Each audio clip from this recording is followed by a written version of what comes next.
This channel does not promote any violent, harmful, or illegal activities. All content provided by this channel is meant for an educational purpose only.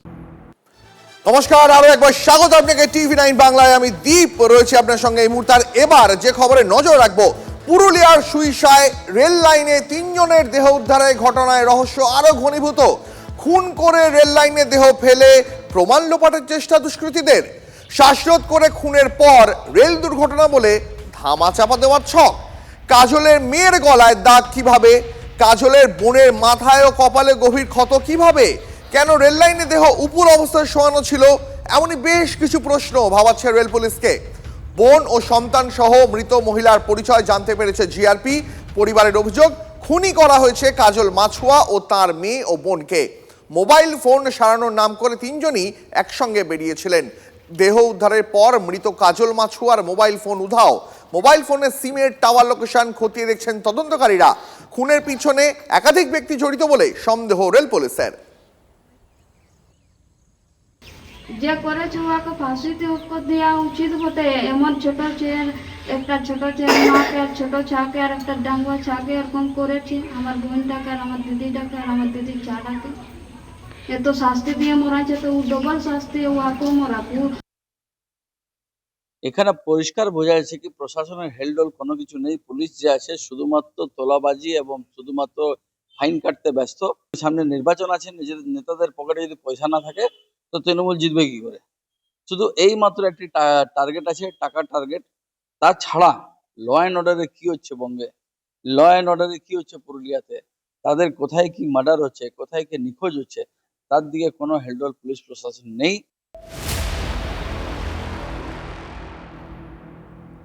আর এবার যে খবরে নজর রাখবো, বাঁকুড়ার সোনামুখীতে তৃণমূল নেতা খুন। তৃণমূলের চকাই বুথের আহ্বায়ক সেকেন্দার খানকে গুলি করে খুন। বাড়ি ফেরার পথে গুলিতে ঝাঁঝরা শাসক দলের নেতা। তৃণমূলেরই প্রাক্তন বুথ সভাপতি নাসিমের গোষ্ঠীর দিকে অভিযোগের আঙুল তুলছেন নিহত স্ত্রী। দলের গোষ্ঠীদ্বন্দ্বের কথা স্বীকার করলেও নাসিমের পরিবারের দাবি এই খুনে নাসিম জড়িত নয়।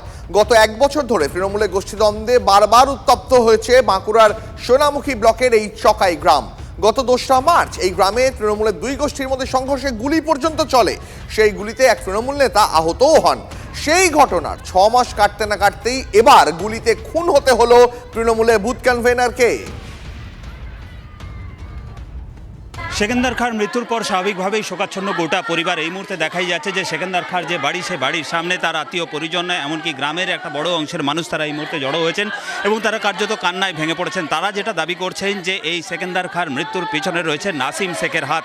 কে এই নাসিম শেখ? নাসিম শেখ গত 5 বছর আগে এই যে বুথে, সেই বুথেরই সভাপতি ছিলেন। সেই বুথের সভাপতির পদ ফের পেতে চাইছিলেন নাসিম শেখ, অন্তত তেমনটাই দাবি স্থানীয় বাসিন্দাদের। আর সেক্ষেত্রে অন্যতম অন্তরায় হয়ে উঠেছিলেন এই সেকেন্দার খাঁ। তাই সেকেন্দার খাঁকে গুলি করে পথের কাঁটাকে সরাতে চাইছিলেন নাসিম শেখ, অন্তত তেমনটাই দাবি পরিবারের। স্থানীয় সূত্রে যেটা জানা যাচ্ছে যে এই সেকেন্দার খাঁর মৃত্যুর পর, সেকেন্দার খাঁকে খুন করার পর থেকেই নাসিম শেখ এবং তার পরিবারের কেউই আর বাড়িতে নেই। তারা এই একেবারে এলাকা ছাড়া হয়েছেন।